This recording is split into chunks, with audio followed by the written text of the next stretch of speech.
Dracula, October 1st, Part 5, Jonathan Harker's Journal, 1 October, evening. I found Thomas Snelling in his house at Bethnal Green, but unhappily he was not in a condition to remember anything. The very prospect of beer which my expected coming had opened to him had proved too much, and he'd begun too early on his expected debauch.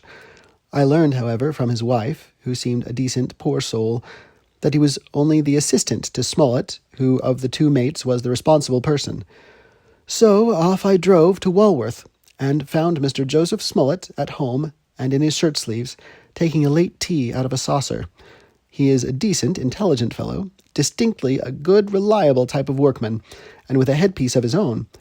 He remembered all about the incident of the boxes, and from a wonderful dog's-eared notebook which he produced from some mysterious receptacle about the seat of his trousers, and which had hieroglyphical entries in thick, half-obliterated pencil, he gave me the destinations of the boxes. There were, he said, 6 in the cartload which he took from Carfax and left at 197 Chicksand Street, Mile End, Newtown, and another 6 which he deposited at Jamaica Lane, Bermondsey.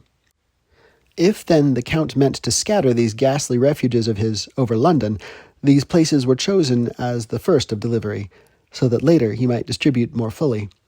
The systematic manner in which this was done made me think that he could not mean to confine himself to 2 sides of London. He was now fixed on the far east of the northern shore, on the east of the southern shore, and on the south. The north and west were surely never meant to be left out of his diabolical scheme, let alone the city itself and the very heart of fashionable London in the southwest and west. I went back to Smollett and asked him if he could tell us if any other boxes had been taken from Carfax.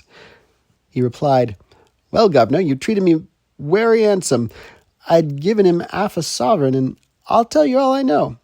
I heard a man by the name of Bloxham say 4 nights ago in the Hare and 'Ounds in Pincher's Alley as how he and his mate had a rare dusty job in an old house in Perfect.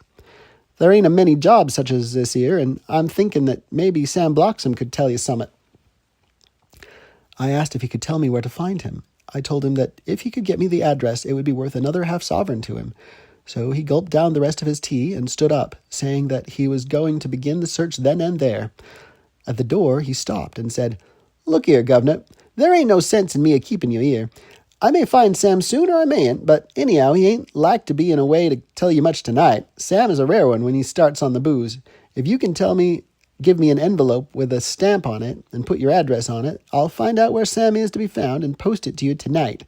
But you'd better be up arter him soon in the morning, or maybe you won't catch him, for Sam gets off main early, never mind the booze the night before." This was all practical, so one of the children went off with a penny to buy an envelope and a sheet of paper, and to keep the change. When she came back, I addressed the envelope and stamped it, and when Smollett had again faithfully promised to post the address when found, I took my way to home. We're on the track anyhow. I'm tired tonight and want sleep. Mina is fast asleep and looks a little too pale. Her eyes look as though she'd been crying. Poor dear, I've no doubt it frets her to be kept in the dark, and it may make her doubly anxious about me and the others. But it is best as it is. It is better to be disappointed and worried in such a way now than to have her nerve broken. The doctors were quite right to insist on her being kept out of this dreadful business. I must be firm, for on me this particular burden of silence must rest. I shall not ever enter on the subject with her under any circumstances. Indeed, it may not be a hard task after all, for she herself has become reticent on the subject, and has not spoken of the Count or his doings ever since we told her of our decision.